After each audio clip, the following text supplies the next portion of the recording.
शनिवार को एक तरफ जहां 8 राज्यों की 58 लोकसभा सीटों पर मतदान हुआ, वहीं प्रधानमंत्री मोदी ने पाटलिपुत्र में बीजेपी प्रत्याशी रामकृपाल यादव के पक्ष में जनसभा की। पीएम ने दावा किया कि विपक्ष के नेताओं की गालियां बता रही हैं कि नतीजों में बीजेपी की सफलता का एग्जिट पोल आ गया है। जनसभा में प्रधानमंत्री ने आरक्षण के मुद्दे पर विस्तार से बात की। उन्होंने कहा कि बिहार की धरती ने सामाजिक न्याय पर पूरे देश को दिशा दिखाई। एससी, एसटी, ओबीसी आरक्षण के लिए बिहार ने लंबी लड़ाई लड़ी, लेकिन आज आरजेडी और कांग्रेस एससी, एसटी और ओबीसी का कोटा खत्म कर अपने वोट बैंक को धर्म के आधार पर आरक्षण देना चाहते हैं। बाबा साहब आम्बेडकर कहते थे कि धर्म के आधार पर आरक्षण नहीं होगा, लेकिन RJD, Congress, SC, ST, OBC का कोटा खत्म करके अपने वोट बैंक को, जो वोट जिहाद करते हैं, ऐसे लोगों को धर्म के आधार पर आरक्षण देना चाहती है। पीएम ने कहा कि इंडी गठबंधन वाले अपने वोट बैंक के गुलाम हैं। इंडी वालों को अपने वोट बैंक के लिए वहां जाकर मुजरा करना है तो करें। मैं एससी, एसटी आरक्षण के साथ डटकर खड़ा रहूंगा।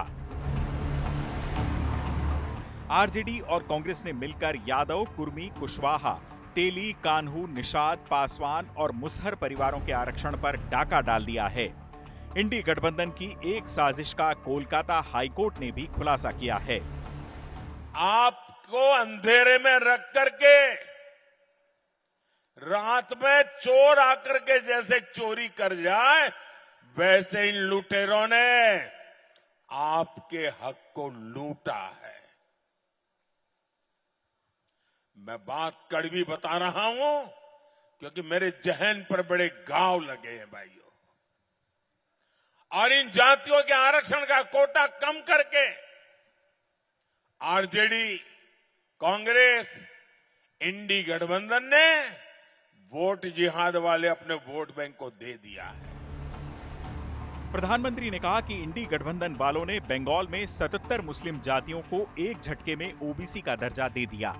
सरकारी नौकरियों में ओबीसी को मिलने वाला फायदा 77 मुस्लिम जातियों को मिल गया। प्रधानमंत्री ने विपक्षी गठबंधन में नेतृत्व की पसोपेश का मुद्दा भी उठाया। उन्होंने कहा कि उनका मकसद 5 साल में 5 प्रधानमंत्री देने का है। गांधी परिवार के बेटे से लेकर आम आदमी पार्टी के आका की पत्नी तक के नाम प्रधानमंत्री की रेस में शामिल हैं। गांधी परिवार का बेटा,